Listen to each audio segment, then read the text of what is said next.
Hey kids, this is Aaron from the podcast that wouldn't die, and Kevin and I use Zencastr. You think you're better than us, that you're using something else? You're wrong. Zencastr's the place to be. Who are you to deny it? It's now super easy to record a podcast with Zencastr. Log in using your browser and start recording a high-quality podcast right away.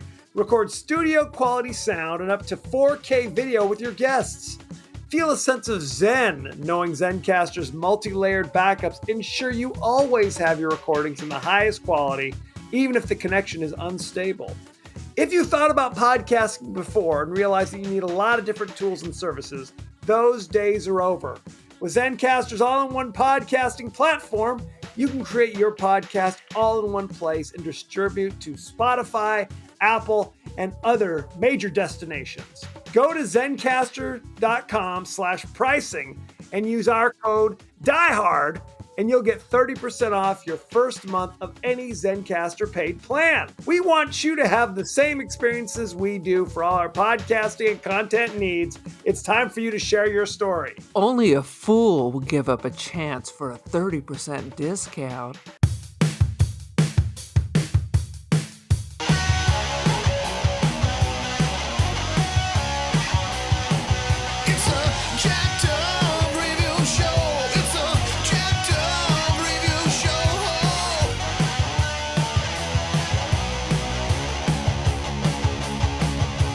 Give a damn what you think you are entitled to. Hey, I'm entitled to see movies that don't suck. Never tell anybody outside the family what you're thinking of getting. I was not expecting that. After you've scrubbed all the floors in Hyrule, then we can talk about mercy. Take him away. No! You are going to die. Enough. My ship sails in the morning. I wonder what's for dinner. It's a jacked up review show. It's a jacked up review show. Jacked up review show. It's a jacked up review show. Join your host Cam Sully each week as he chats with special guests to discuss many an insane movie and numerous cult TV phenomenons. Listener discretion is advised.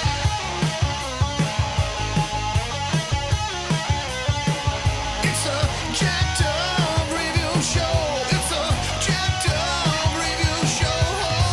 Jacked up review show.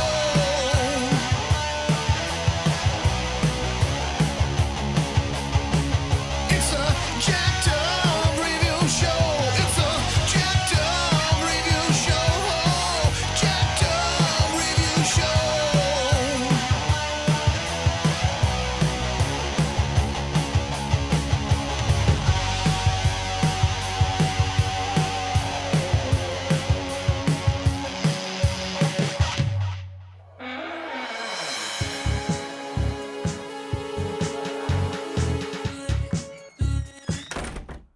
What lovely music for a murder, or two, or three, or nine. Who's this? Ladies and gentlemen, I want you to meet a dear friend. 9 killed you. 9 shall die.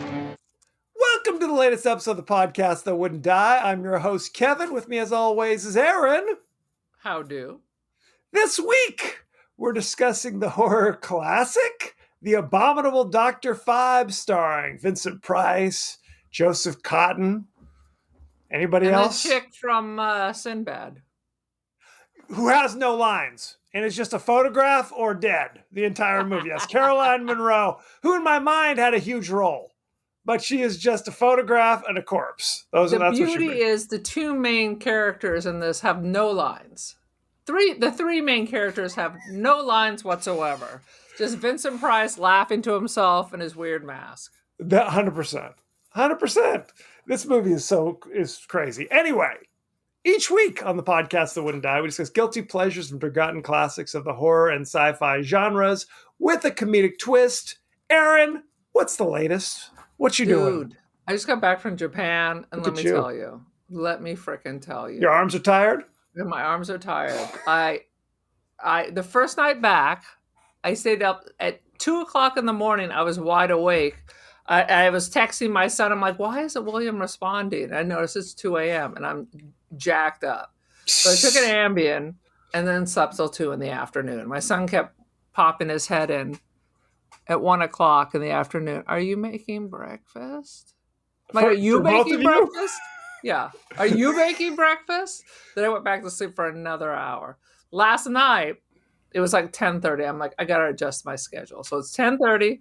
I take an Ambien, and then I think I waited too long because there's like a window. Like, yes. You take Ambien, and if you wait too long, then you're just tripping balls.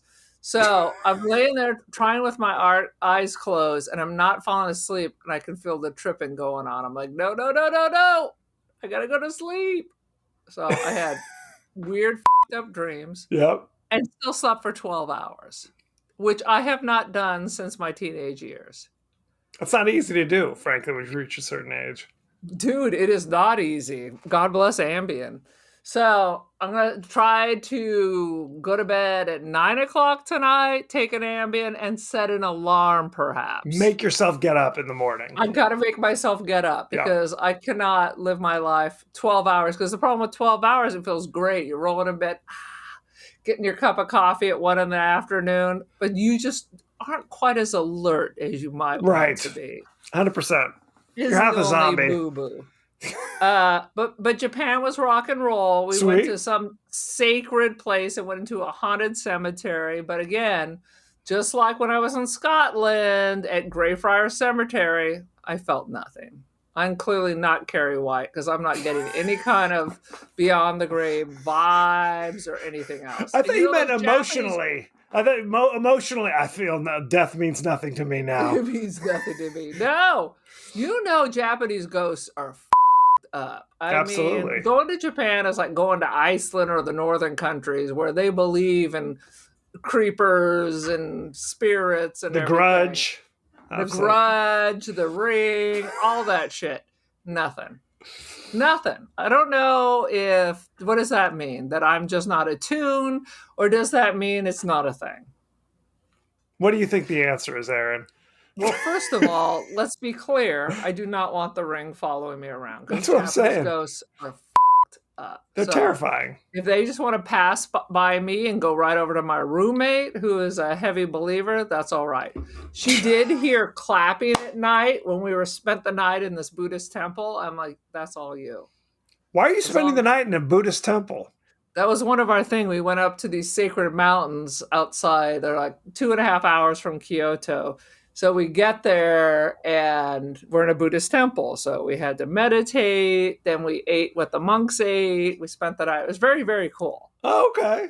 It was very cool. You weren't just breaking in or sneaking behind something and No, it was our rooms were the paper screens. Okay. We were on the floor with the scoliosis bed, with like the buckwheat bean pillow, which is like sleeping on concrete. I was awake all night long. It was a living hell. And jackasses at 5 a.m. started taking Zoom meetings in the both rooms around me. Again, paper walls. It's very important that your Zoom calls be on speaker so I can hear all the conversations.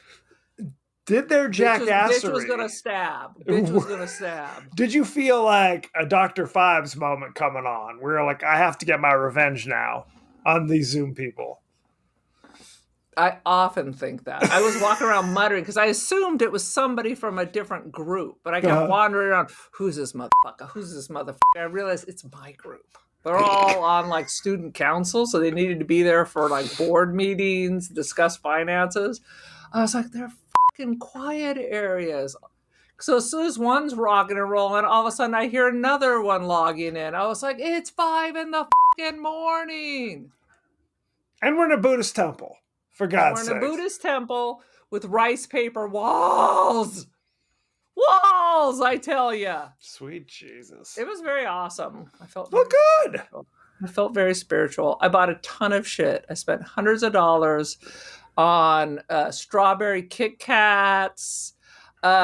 which are a bomb thing. Okay. I ate the most delicious food, nothing over seasoned. Everything was perfectly seasoned and delicious. So Aaron says thumbs up Japan. Here's my question, and I often wonder this. Speaking as somebody who hates fish, can you go to Japan and have meals and like not hit McDonald's for every meal, essentially? First of all, half the kids hit McDonald's. Well, but you know what I mean. But let me just tell you, Please. McDonald's has a teriyaki burger with an egg.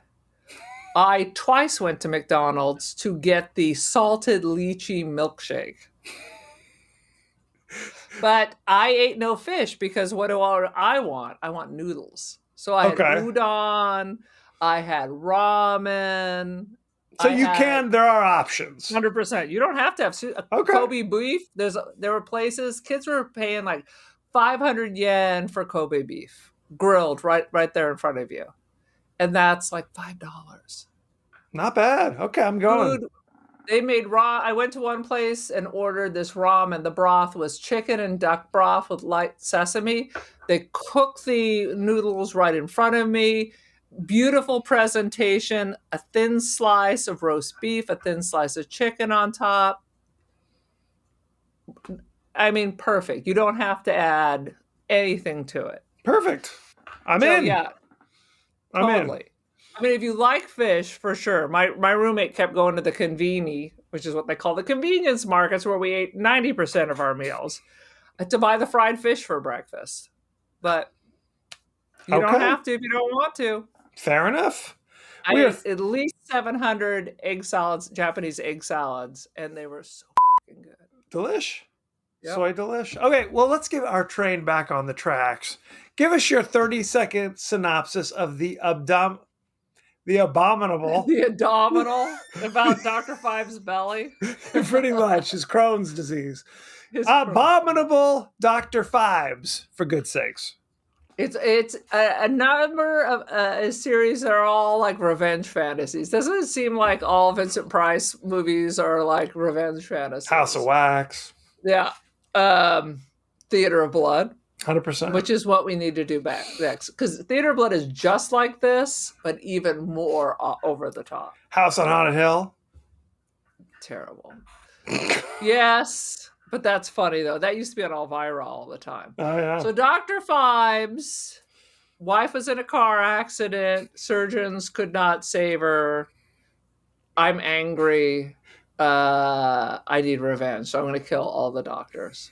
And then I'm going to kill myself and live with my dead bride. Okay. Number one, she had an illness. And Dr. Phibes was in a car accident trying to get to her in time. Either way. Doctors couldn't save her. Yep. I was wondering how he got all melty. I thought they were in the car together, and he got melty and he did not. No, he was in a horrible car accident. It's funny because what kind of a doctor is he? Musicologist? And theology. It's so freaking ridiculous. Oh my God. So he's a PhD. I hope he's not an MD in the art of organ music. That's a different kind of organ. 100%. No, it's hilarious. He's playing, but it sounds like he's at the carnival. It's not like the Phantom of the Opera. It is like the shittiest hockey game or something. Yeah. I was like, what is he doing? What is happening? Oh my God. Obviously, we have both seen this. Do you remember when you might have seen this? Well, I'll tell you, it was not at the theater. No. So I'm sure it was some kind of Saturday afternoon, Sunday afternoon. We only had 12 channels pre-cable, and it was just on. So I probably saw it 12 times just because it was on, and I was like doing something else. I was playing with clay or drawing a picture. And it was just on a constant loop. That's how I saw it. Playing with clay. I like clay. Did you ever, my theory, like give me clay and then I can make whatever I want versus I never wanted Barbie dolls because then you just have a Barbie doll. Interesting theory. I can see why that might be. Let me just tell you that. I feel like something similar to you, but I feel like in the deepest recesses of my mind, like it was Halloween or something, and you're Okay, flipping Marathon channels. It's on Channel 5, KTLA, or you know, Channel 9. something along those lines. Now, I have a soft spot for Vincent Price because 100%. he was still doing his Vincent Price shit well, probably into the 80s. He was still doing his shit because I was watching this thing about those Hammer movies and how, you know, in the 50s through the 60s, they had those kind of gothic horror, the horror of Frankenstein, the Love Curse it. of Dracula, whatever. Love it. Yes. And they had a hard time when they got to the 70s because then you had like Texas Chainsaw Massacre, and they're like, how do we compete? Christopher Lee in a cape, how's that going to stack up to an insane cannibal family with chainsaws? What do we do? It's That's a the whole question. separate, it's a whole different genre. It is. I mean, one is really, truly a horror. Whereas no one's ever scared of Vincent Price. It's more like a fun. It's like a fun horror. He's not scary. I think that's true in our modern sensibility. But I think at the time, he was like the master of horror. I think we were supposed to think Peter Cushing, if you're in 1959, Peter Cushing, Christopher Lee, Vincent Price, you're watching that shit going, God damn, I'm scared. My heart's aflutter. Christopher Lee, Peter Cushing, I always assumed they got them because Vincent Price was not available. There were always lesser prices. But go ahead, tell me, what's the most terrifying Vincent Price movie? Exactly. Okay, fair. But I have just like Vincent Price doing his Vincent Price shit. Absolutely, Vincent Price, 100%. 100%. Now, I say this, I have a recollection of you and I watching Elvira. This might have been early 80s. And it was like Fall of the House of Usher or some shit with Vincent Price. And there was some reveal where it's like there's a scary dude in the basement or some shit like that. And I remember it profoundly scared me at 4 years old or whatever, however old I was at the time. So I don't know. To answer your question, I don't know. Is it possible in 59 people were like, the Tingler, that's some scary ass shit? Or was it or was it always kind of tongue in cheek? You know, we're having a good time, not particularly scary. I don't know. So you think like in the 50s, well, I mean, that was state of the art. It's probably terrifying to them versus us. It's funny. Right. Boris Karloff. It was an innocent time. Bela Lugosi. My feeling is in that period of time, theater goers were terrified at Bela Lugosi as Dracula or Boris Karloff as Frankenstein. I think I read people fainted. Right. Yeah. So I think there's I think it's like as time he was passes. on Broadway as Dracula. That's how they tapped him to do the movie. Oh, he was a huge star. They wanted him to play every role. They wanted him to be Frankenstein. They wanted him to be the Mummy. And he's like, hell no, I'm not doing that shit. Oh, yeah. He regretted that. He did. Well, because since we're going off on this tangent, playing Dracula is like this kind of sensuous, like I'm a sexy guy and I'm seducing the women. I'm an aristocrat. I'm a sex symbol. 100%. If you tell me now I'm Frankenstein, where all I do is stagger around going fire bad, he's like, deuces. I'm out. Okay? Which is why, what was it? Not even 10 years later, he was like the fourth lead in The Wolfman. Right. So, but he was good in The Wolfman. He was. Because, let's be clear, The Wolfman sucked, and Lon Chaney Jr. sucked, but Bela as the gypsy was great. That was like the best part in that movie. Was it scary? Maybe. I don't know. It's hard for me to judge. You were 4, I guess. When I was 4. Now I remember having a kindergartner telling me about Saw. So maybe for that child, not so scary. Now, there is a moment. And I'm not sure if that's a CPS call. It's 100% a CPS call. I will tell my children, if I do that, I'm going to call CPS on myself. But there was a moment in the Abominable Dr. Phibes that stuck with me. Like, I couldn't remember what the plot was, but it's the scene where the nurse is sleeping in her bed and the the slime. they're dripping the slime on her face, and then they cut to it later, and it's just like a skull because the locust got at her. That's that was a moment. That was a moment. That was good. Did you notice that the cutout above actually had her boobs drawn on for the first scene? Because it's important to know where everything is. That is okay. We're jumping right in. We got to talk about that scene. That is the most ridiculous. So, okay, Dr. Phibes is trying to get revenge, right? One of the last people he's trying to kill is the nurse. There's like 15 doctors, one nurse who are, involved in this surgery or whatever it is. He's above her. And do we ever know what her illness or whatever was wrong with her that required one nurse and 35 doctors? Unclear. Right. But he had like a clear plastic like a tracing of a female body that he just slaps on the ground, and coincidentally that is exactly right above the nurse in her bed. I didn't see him like comparing like notes or anything. He's just like, I guess this is the right spot. I mean, it makes absolutely no sense. Absolutely no sense. And oh my God. So to get jump in, please. Go for it. The fact that on top of his revenge, for some reason, it also has to follow the chronology of the plagues of Egypt. Correct. Why? Don't know. He's not Jewish, as far as we know. Jewish, but it's very important that we also have custom-made necklaces for each plague, for each person that is going to be killed. Correct. Written in Hebrew. Yes. Written in Hebrew that he accidentally leaves one behind that somebody finds. But it's all part of his ritual. And why? Because they said, well, he in Zurich or some place, he was a doctor of theology. So therefore he knows about some shit. He knows some shit.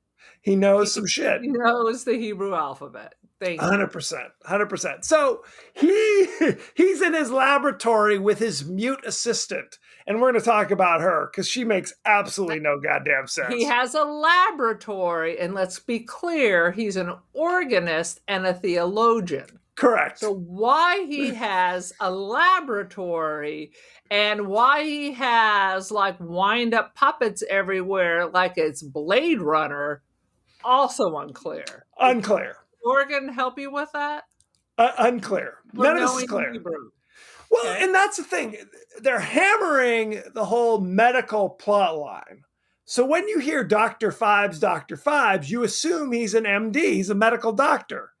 No, he is not.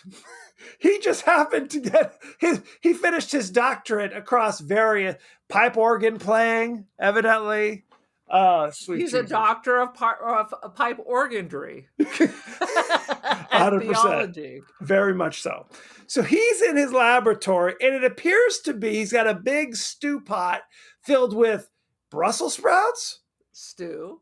Is that what he's literally, his mute assistant carries a bowl full of what look like Brussels sprouts to me. No explanation, because again, she's mute, and he only talks through a weird speaker he sticks in his neck. Like the Frankenstein bolt. Right. And he only talks like very sporadically. So he's not like, yes, my dear, bring me the accursed Brussels sprouts from my cauldron. There's never that moment. So we don't even know if she's human. Is this his daughter? Is this one of his robots? I mean, this is where we're sliding into like a Blade Runner thing. Is she a replicant? She does not speak. And we don't know why she has a psychic connection and already knows what to do. Behind the scenes, they said in an earlier version of the script, it was supposed to be a reveal that she was kind of a clockwork person as well.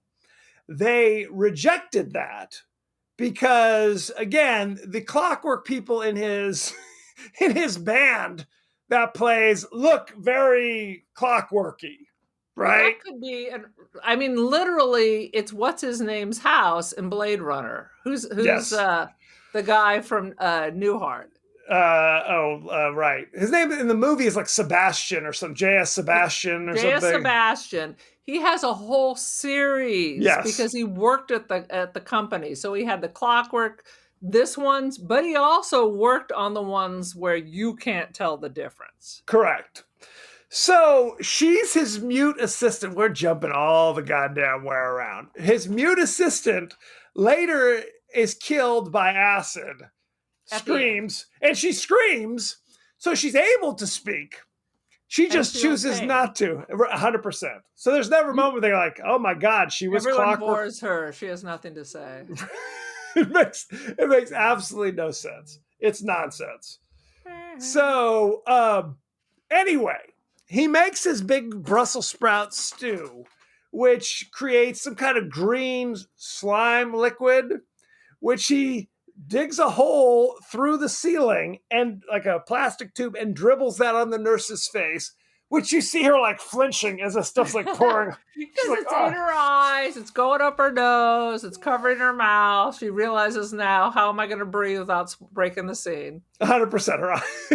And then for half of it was spilling all over the lamp. So I was like, what is that? What does that mean? Yeah. Splish splash. Apparently you didn't drill that hole quite exactly where you needed it to be. Correct. So after she is doused in the green slime, then he like has a thing full of locusts, which are just like grasshoppers. Which are clearly too big to fit because they plug them in and the locusts aren't going anywhere. So at one point, the Surprise is like whacking it, trying to get those damn things in there. They're the size of your hand. They're the biggest grasshoppers I've ever seen in my life. They're all like stacked in there trying to go on a tube. At one point, you see him literally pull one out of the tube and just kind of shove it in the hole. It's like, was there not a locust wrangler on set that could have helped out with this? Who's to say? So smash cut, the cops barge in because this is the best part. She's under protective custody. There are cops frickin' everywhere.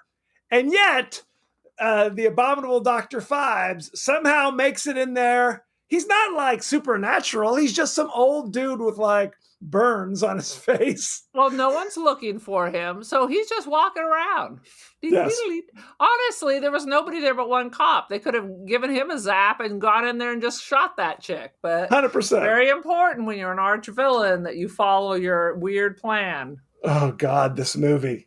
So when the movie begins, there's already been one death off screen. Due to bees, but we're calling it boils. Yes, because the person got stung so much that their face looked like boils, which is one of the plagues. That seems like a cop out. A boil is what you get when your thighs rub together, and it's a big fat. Is that what it is? You just gotta lance it. You gotta lance it. And Evan, Temple popper. 100%. Another person is killed because they open up the skylight and just throw some bats in there. They're like, get those bats at him. And I was reading I'm doing behind the scenes as we go, evidently. In the original plagues, one was of gnats and one was of flies. And for cinematic reasons, they changed those to bats and rats. Well, so gnats are very small, so I can see that being a pain in the butt. It would be an annoyance more than anything else. But that being said, you could have done something. Flies, it could be horse flies, it could be midges, it could be a whole series of various size flying. Did you say it could be midgets? Midges are these tiny little like flies. Okay, I know what you're talking about now. I was like, what are we? No, see them. You don't see them, and all of a sudden they're biting you. Yes, midges. Not. I thought you were. What do you think I was saying? The plague of little people is what I thought you were saying. The plague of midgets. That's not appropriate. That was the lesser known plague of Egypt. 100%. That's why there are no Egyptian small people, because they were all taken care of. There are none. The parting of the Red Sea or the Dead 100%. Sea or one of the seas. Oh, sweet Jesus. So the people are dying one step after another. And it's like the cops are the worst. It's like the Keystone Cops. It's like cops from Benny Hill. They are just bumbling morons. It was giving me the vibes of Pink Panther. In fact, if you go to Theater of Blood, they're even more bizarre. It's like the same kind of comedy duo, even wackier. It's totally Peter Sellers by the next movie. It is. It's Inspector Clouseau. It's basically what we're doing. And it's just like, is this supposed to be funny? The vibe of this movie is all over the place. So I'm not sure if it's meant to be. I guess it's meant to be campy. It's Wouldn't you super campy. And I love the sets. They are so pure late 60s. I mean, I just don't imagine what's his name? Joseph Cotton living in this swinging bachelor pad. It's fantastic. Now, this takes place in the greater London area. So everybody has accents, except for literally Joseph Cotton and Vincent Price, who are just doing their regular ass voices, essentially. Vincent Price is English. No, he's not. What? Vincent Price, American. He's from Maryland. What? Google it! I'll fucking Google it right now, mother. Do it. Check it out. No, it's a total freak show because I just totally lost my train of thought with you Googling and all this other stuff. But there's one of the doctors St. Louis, Missouri. Missouri, not Maryland. My bad. Our family's from St. Louis. Maybe we're related. Could be 100%. But there's one of the dudes gets killed because he's trying to watch like a stag film. And it's like this, it's this comedic British actor you've seen in 1,000 things. Terry Thomas. 100%. With a big gap. He's in, it's a mad world. He always plays like he's smoking a pipe. He looks like somebody who'd be in Wonka, but he was not in Wonka. He has a huge gap in his front teeth. When you saw him, you would recognize him. 100%. But he doesn't do anything funny in this movie. I guess just him watching an old stag film is hilarious. Is that what it is? I mean, and the way he died, I mean, that seems reasonable. Of all these terrible ways to die, if you just want me to watch a movie while you slowly drain all my blood out, that sounds better than pitching me off a roof or setting me on fire. 100%. No, and they slowly like hook him up like they're doing a blood transfusion and like suck all the blood out of him while he slowly expires. Meanwhile, his maid is upstairs. I thought he went out for the evening. No! She went upstairs. She said she was going out for the evening, would be back late. Then all of a sudden they announced that she's upstairs sleeping. So she must have walked right by and went to bed. His exsanguinated corpse flopped there. She just walks on by. Yeah. So, you know what? This movie, I was uncertain when it took place because it's got that kind of Victorian feel to it. Yeah. But people are driving cars. No. It's contemporary because you go to Joseph Cotton's. It's clearly 60s. There was a time in the 60s where that kind of Art Deco, kind of Art Nouveau kind of look was back. Well, here's the thing. What? Filmed in 1972. Yeah. Takes place in 1921. This is bullshit because Joseph Cotton's house is clearly 1960s. So that makes no fucking sense. I'm just telling you, his wife, because they go to the grave and you can see the date of her death on the graves. So okay, they had shag carpet in Joseph Cotton's apartment. That makes no fucking... They're not dressed like the 20s. Big old pork chop sideburns, and the hair is just a little bit longer. Yeah, it's literally they're wearing the shiny boots that I had as a small child.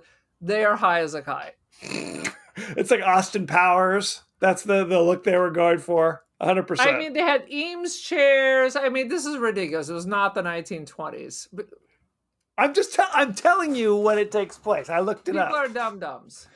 Well, it's true, the cars are older, but that's the only thing older. All the furnishings are like from the 60s. Well, and again, so assuming it takes place in the 20s, at one point, the clockwork machines start playing like Frank Sinatra standard. Right. Just set him up, Joe. It was. I did write down, I'm like, why is all the music, was the 1920s music very popular in the 60s? I did write that down. It was big. It's coming back. It's coming back. This is nonsense. No, it's this movie. So the doctors are killed one right after another. One dude is like flying in a plane, like a biplane from World War One, and attacked by guinea pigs, seemingly. Because they were the cleanest, nicest rats you might ever encounter. Dude. Right? Oh, there's a rat? You're not going to just throw it out the window? You're going to just crash your plane? Crash the plane. Right. 100%. Yeah, that was ding dong. Ah! Yeah. Mushroom cloud. Yeah. And it's always the cops are almost there. They're like, oh shit, stop. Nope, dead. There was one scene that I found particularly bizarre and outlandish. They are like, we've only got 2 people left that we have to rescue. So one guy they like, hey, we're going to take you to protective custody. Then they open up a door, and out of nowhere, a gold unicorn smashes through the door and impales him. And he's stuck. So, and the unicorn horn has kind of like it's a drill bit, essentially. Yeah.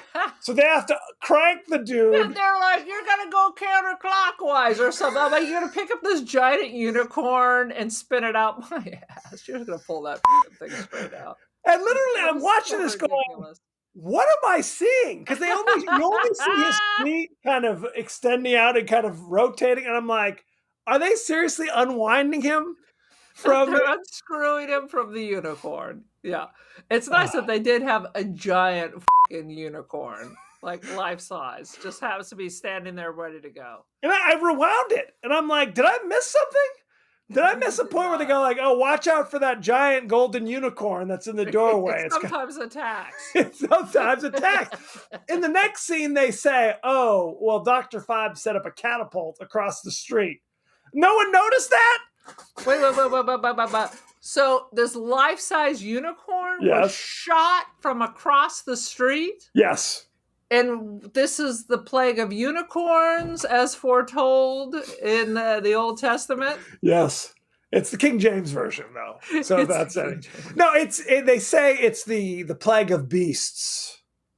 So this is the plague of beasts. I didn't write the movie. The plague of mystical beasts. 1,000%. The plague of mystical beasts. How about the jackass who's killed by his masquerade mask? Oh, yes. The plague of frogs. Homie goes to a masquerade ball, which he didn't know was a masquerade ball. And they put a frog head on him. And there's some kind of mechanism that when you attach it, it like keeps tightening it. And I guess the music was loud because he's sitting there going, ah! And people don't seem to notice. Everybody talking. He never says a word. He just wanders around clutching it. I mean, what is this mask made out of? Steel? Is it 400 pounds? It's paper mache, right? You can't pull that goddamn thing off. Can't pull it off. Then you get what you get and you don't throw a fit. Yep. The plague of frogs was a crazy paper mache Mardi Gras head that he had to wear. Oh my God, this movie.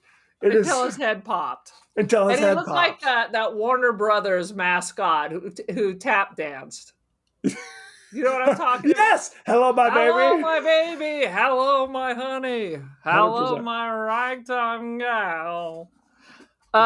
The next thing I wrote down, the dude who got killed by losing all his blood, he was watching his naughty films. The housekeeper said, I've set aside some cold brawn for you for your dinner. I'm like, what the is cold brawn?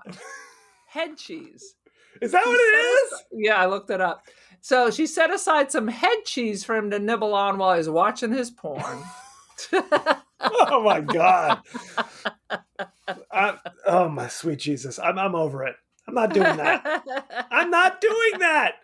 No, literally in the thrilling climax, Joseph Cotton manages to save his son. Like the cops don't do a goddamn thing. They follow the mute woman down and she accidentally douses herself with acid. So nice. She's a dum-dum. Because she's a dum-dum. And Vincent Price has succeeded in pretty much his entire plot.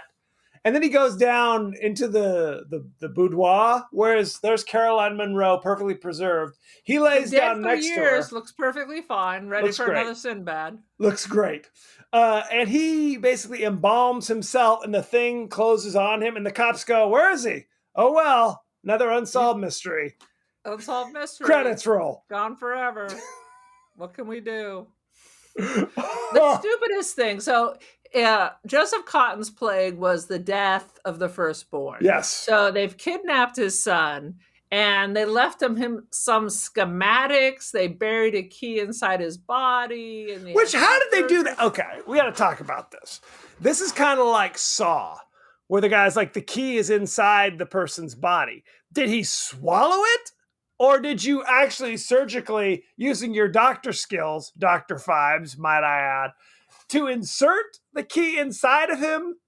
Because then it's near the heart. It's by his heart, so he didn't swallow it. Right. They gave him schematics, and all I kept thinking is, can't they just go in? I mean, 100%.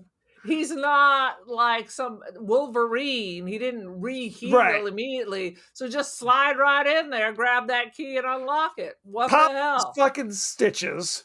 And just reach in there. You've got time to spare at that point. Right. Pop and lock. 100%. Not the best plan, Dr. Phibes. Yeah. At one point, they didn't really giza. So, because he was horribly burned, he basically wears a Vincent Price mask that you see him put on like a nose and ears and like, here are my sideburns and shit. But he can't like move his, he can't move his lips. I guess what it is. So there's a lot of him talking, but you can't hear him until he plugs the thing into his neck. I'm not sure how this works. Well, because it's very clear. If you studied science at all, you know your voice comes out of your jugular vein. That's just 100%. Science. It's just good science. Sadly, I only got my doctorate in theology and pipe organry. So I don't know such things as anatomy. Oh God.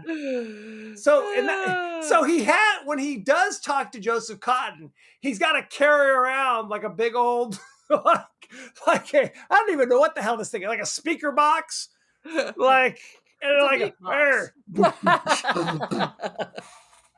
God, are we still popping and locking? And popping and locking, it never stops. Dr. Even Phibes. in the 1920s/60s. Do you know they made a sequel to this GD movie?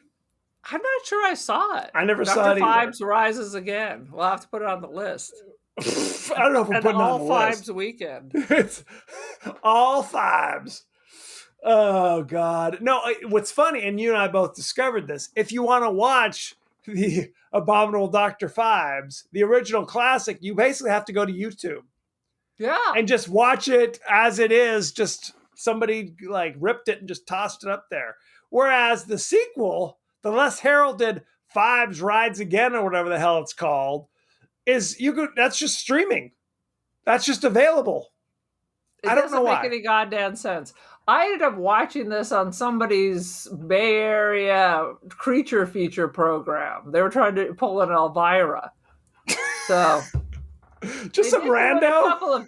It's like in a haunted house, and there's like a butler, there's some kind of gothy dude, and like an assistant, a little girl with long, she looks like the little girl from Interview with the Vampire. Oh, Kirsten Dunst. She looks like a Kirsten Dunst. Interesting. And they just chit chat. But they did bring up an interesting point that they glued Vincent Price's mouth shut. Correct. I think that was he kind of wanted that as well. Like they put some kind of something on him where when they're close, enough to talk.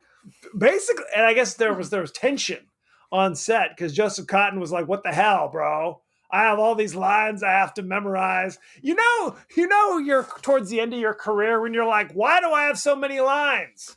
Because you're carrying the whole show, brother. When you're a young actor, you're like, please give me more lines. And when you're Joseph Cotton in 1972, you're like, can I also be mute? No.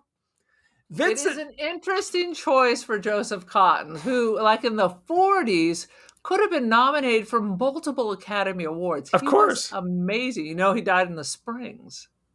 I did not know that. Palm He was Springs? a Palm Springs guy. I mean, Joseph Cotton was in Alfred Hitchcock's Shadow of a Doubt, Sunset Boulevard. I mean, he's serious. Orson Welles movies? Serious. Oh, he was in Citizen Kane. Absolutely. I mean, he was a real dude. He was a real 100% dude. A real fucking dude. It was a crime he never won an Academy Award. Well, as we all know, by the 70s, these dudes are like, I got bills to pay. He was Right. in Soylent Green, and not a big Yes. part. Not a big part. He said, I'll take fewer lines. They said, okay, Chuck Connors can kill you a scene earlier. We're good.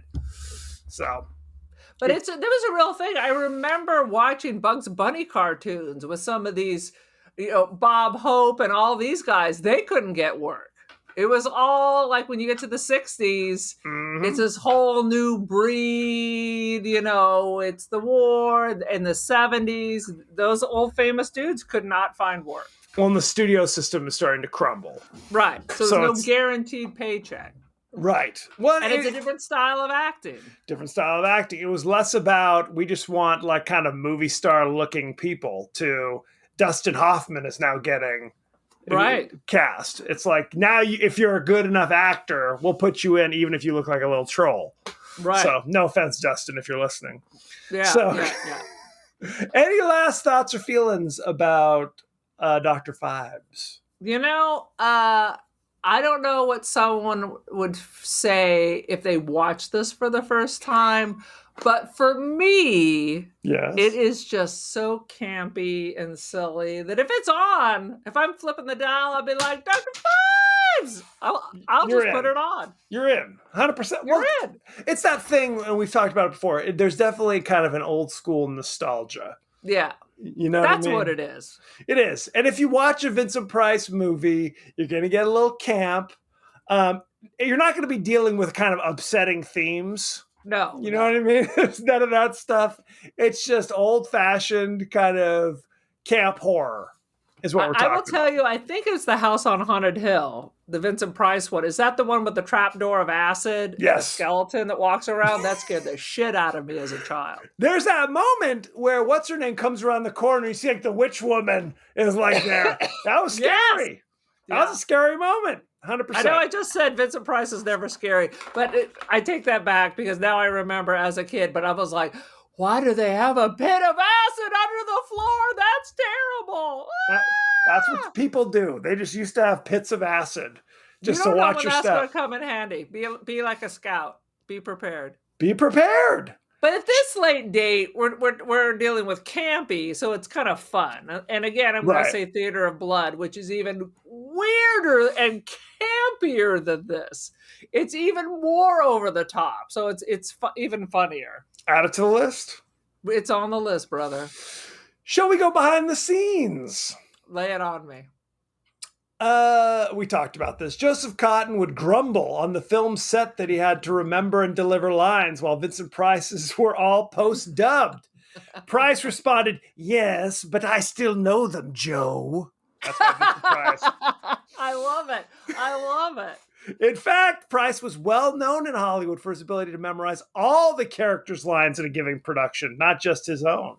Well, that's standard. If you're doing lines with someone, you know your lines and the lines that are being read right after. You know what I Right. mean? It's not like you black out because you got to listen for the next line. That's acting, friend.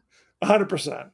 100%. In the original script, Phibes was abusive to Volnavia, the mute assistant, eventually stabbing her to death and then escaping his house, which was to catch on fire in a hot air balloon with Victoria's body. It was decided. There was this Around the World in 80 Days with 100%. a corpse and Dr. Phibes. That is a slow-ass way to escape, by the way. You'll never catch me in my hot air balloon. Peter Lorre will have to do a cameo at some point. 100%. It was decided to make Phibes a more sympathetic character, so these scenes were cut. I'm not sure I've ever felt sympathy for him. Vincent Price often cracked up during filming, wrecking his makeup in the process. Thanks, Vincent. This is hilarious. Originally advertised in the U.S., with the tagline, "Love means never having to say you're ugly," which was a parody of the famous line from the film Love Story in 1970. Very there nice. you go. When I think of Love Story, I think of Dr. Phibes. 100%. In order to gain more publicity, this film was advertised as Vincent Price's 100th film, which makes it seem like it's not really his 100th film. It is not really his 100th film. Yep. And he went on to make like 100 more. You're absolutely right. In order for Joseph Cotton to know his cues, Phibes' dialogue was read aloud by a crew member. Phibes' wife, shown in photos and in her double coffin at the end of the film, was played by Caroline Munro. She is not credited in this movie as she was under contract to Hammer Films at the time. Boom. So they figured no one would notice? They just slip her in there? They would not notice. And we said this before, the film takes place in 1925. This is revealed as the Phibes' tombstones say 1921, and the characters say Anton and Victoria both died 4 years earlier. That's bullshit. It is what it is. Shall we talk about Joseph Cotton's apartment is not from the 20s. It's a swinging 70s condo. No question. 100%. No question. Directed by Robert Fuest. We've actually done a movie of his recently. Do you remember what it was? That? No. He is known for The Final Program in 1973, no. Dr. Phibes Rises Again, 1972, The Abominable Dr. Phibes, 1971, Just Like a Woman, 1967. He also directed something you might have heard of, The Devil's Reign, 1975. Well, clearly this is much better than The Devil's Reign. So we're assuming he's improving, right? Well, The Devil's Reign pretty much killed his career. So such is life. Let's see. Vincent Price played Dr. Anton Phibes. You know him from such things as The Abominable Dr. Phibes, House on Haunted Hill, 1959, Laura, 1944, The Ten Commandments in 1956. The list goes on and on and on. Edward Scissorhands. His last film. Absolutely. He did a bunch of Roger Corman stuff in the 60s, like the Edgar Allan Poe movies. Don't you wish you were alive and could have been in a Roger Corman film? Wouldn't that have been the best? He was still doing stuff like pretty much up until the day he died. So we had chances. We just didn't take advantage. Damn Very it. sad. Joseph Cotton played Dr. Vesalius, which is a bizarre name. All the names in this movie were weird and bizarre. You know Joseph Cotton for The Third Man in 1949. Love The Third Man. I went on the Third Man Museum and the Third Man Tour when I was in Vienna. He was in Citizen Kane in 1941. Love it. Gaslight in 1944. He was the hero. Love it. The Magnificent Ambersons in 1942. Never saw that. He was in one episode of The Love Boat in 1981. There you go. For Joseph Cotton. Let's talk about Virginia North, played Volnavia, the mute assistant. Oh, God. No explanation who she is or what she's about. You know her from On Her Majesty's Secret Service in 1969. The Abominable Dr. Phibes. Deadlier Than the Male in 1967. Is the male deadly? Who's to say? She was only in 6 things. So there you go. And Dr. Phibes was her last thing. So very upsetting. Like, I've had enough of this shit. Terry Thomas played Dr. Longstreet, the stag film watching freak. Head cheese eating, stag film watching. He was in It's a Mad, Mad, Mad, Mad World in 1963, which I enjoy. He was in the animated Disney movie Robin Hood, playing Sir Hiss. 1960s School for Scoundrels. And 1978's The Hound of the Baskervilles. There you go. Anybody else you want to know about? No. I don't think so. That's about it. Shall we look at the rating then? Indeedly do. The Abominable Dr. Phibes currently 88% on Rotten right. Tomatoes, certified All fresh. right. Do you know what the audience gave it? 67. 75. Look at that. Looking at the top critics, Variety staff say anachronistic period horror musical camp fantasy is a fair description, loaded with comedic gore of the type that packs theaters and drives child psychologists up the walls. Please. Ridiculous. David Robinson from the Financial Times, that's interesting. Why is the Financial Times reviewing this? They got stuff to say. Mr. Fuest makes very tolerable use of biz means, add to which he has the overwhelming advantage of Vincent Price as the abominable Dr. Phibes. I don't know what any of that means. I don't know what that means. Thank you, Financial Times. Your sister Brianna, she used to work for the Financial Times. She did. Jeff Andrew from Time Out. Often amusing, occasionally sickening, always impressive for the imaginative Art Deco sets, is pretty flatly directed. I don't know, is that a positive review? Who's to say? Not. There was positive review of the sets, I think. Aaron! Sickening! It was sickening. Yeah, it's right up there with The Devil's Reject. The Devil's Reject? Well, when you splash someone with asparagus goo and the locusts get at you, that's upsetting to me. Anyway, what is your rating, Aaron? For nostalgia and because it's Vincent Price and because I just like it. I'm going to give it a 3.5, kissing Vincent Price's real face, which is crusty and crackly like an old dried pork rind, out of 5. I mean, I think I'm probably right there with you. I'm going to say 3.25, mostly for nostalgia, because there's some stretches in this that are boring as hell. Ain't no lie. The extended Vincent Price working the pipe organ, I could have done without. Too much pipe organ. Too much GD pipe organ. Well, you can put it on, and if you got to get up and make popcorn, no loss. Go to the bathroom. You're not missing anything. You don't need to pause it. Please. It's cool. It's cool. But, I mean, the Vincent Price doing Vincent Price shit is always a crowd pleaser. Always entertaining. If you're flipping channels... You know, if you look closely at Joseph Cotton, you can see the rage in his eyes. 100%. 100%. So, any last thoughts before we move on? Joseph Cotton's an interesting character because even when he was young, he looked like he was 50 years old. Yes. So he looks Sunset 75. Boulevard, he's like playing somebody who's like late 20s, early 30s, and he looks like he's 48 years old. Isn't that William Holden? Oh, shit. That is William Holden. Never mind. William Holden looks really fucking old. He does too. Well, he was a hard drinker and a hard smoker, so I love William Holden though. Remember when he was on I Love Lucy and she was staring at him and he jumps around in the booth and just starts staring at Lucy until she has a nervous breakdown? You're right. But I still love Joseph Cotton because he wasn't the Alfred Hitchcock. He was. Orson Welles, Alfred Hitchcock. He was doing his shit. Anywho, so thank you very much. We're across social media. We're on X, Blue Sky, Threads. We're on Facebook, Instagram, TikTok. You may be watching us on YouTube. There, we're everywhere, so beware. So don't forget, you can also email us, the podcast that wouldn't die at Gmail.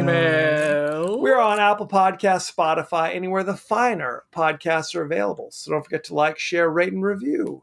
Won't you? Won't you please? Aaron, what is your social media situation? I think I'm on Artsy and First Dibs, Aaron Doherty, but mostly I'm the cult of Aaron. Join the cult on the gram. Join that cult! As you know, we like to have questions, comments from our favorite people. Let's take a look. So, here are some comments. Let's see. Talking about our episode Hatchet. Big Wet Fart commented, the Swamp Children, like laughing, crying emoji. So that was nice of them to talk about that.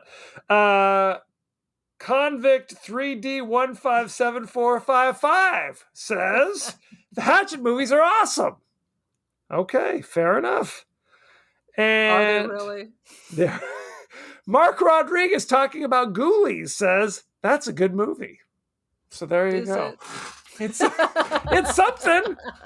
Oh, sweet Jesus. Next week, we've talked about it many times, but we've never actually discussed it. We're going to be talking about the Stephen King classic.